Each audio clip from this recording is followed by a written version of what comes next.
5 कारण हैं जिससे शंकर हमें प्राप्त हो सकते हैं अंतिम क्षण में। 5 कारण। पहला, अगर आप शंकर के मंदिर में जाकर 1 लोटा पानी चढ़ा रहे हैं तो शिव की कृपा आज नहीं तो कल, कल नहीं तो परसों, कभी मेरे बाबा की कृपा आप पर बनेगी जरूर। ये शंकर के ही शब्द देवऋषि नारद को हैं। दूसरा, देवऋषि नारद, जो मनुष्य मस्तक पर त्रिपुंड धारण करता है, मस्तक पर त्रिपुंड लगाता है, शिव कहते हैं उसको मृत्यु के पश्चात भटकना नहीं पड़ता। शंकर कहते हैं वो मेरे ही धाम पर, मेरे ही सत कैलाश पर आकर विराजमान हो जाता है। तीसरा, शिव मंदिर के नजदीक में, शंकर के पास में जो बेलपत्र का वृक्ष रोपित करता है, बेलपत्र का या शमी का वृक्ष जो लगा देता है और वो बेलपत्र शिव को समर्पित होती रहती है, जब तक वो बेलपत्री का वृक्ष लगा हुआ है और उसकी बेलपत्र शंकर को जब तक चढ़ रही है, उसके वंश का कभी नाश नहीं होता है। चौथा कारण कहा देवऋषि नारद, शिव मंदिर की चौखट के सामने से निकलकर जो जीव चला जाता है, शंकर के द्वार से निकलकर शिव का शिखर मंदिर का देखकर जो निकल जाता है,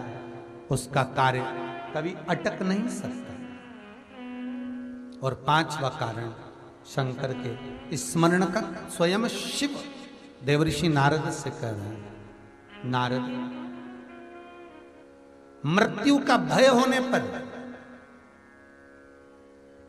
संसार में भटकने वाला व्यक्ति जब मृत्यु के भय में पड़ जाता है, कोई बीमारी, कोई रोग, कोई कारण, कोई एक्सीडेंट, कोई कारण में जब मनुष्य फंस जाता है,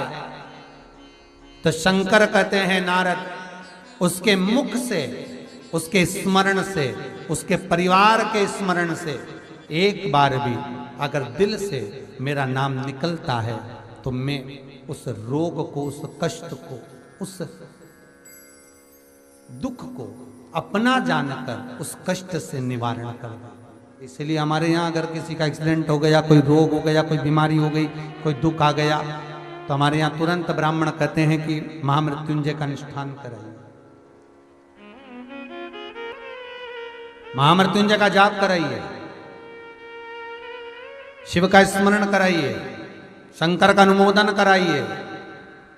और फिर निवेदन करूंगा, बारंबार कहता हूं, आज फिर निवेदन करता हूं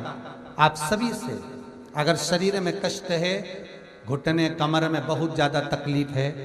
तो प्रदोष के दिन शंकर के, अभी महाशिवरात्रि आने में तो बहुत समय है, पर प्रयास करना कि प्रदोष के दिन शंकर के मंदिर की चौखट पर बैठकर, शंकर के मंदिर के द्वार पर बैठकर, शंकर पर चढ़ी हुई बेलपत्र खाना चबा चबा कर और घर आकर विश्राम करना। 2-1 प्रदोष कर कर देखना, आपके घुटने और कमर में आपको खुद अंतर है। बाबा की बेलपत्र कोई साधारण नहीं है महाराज।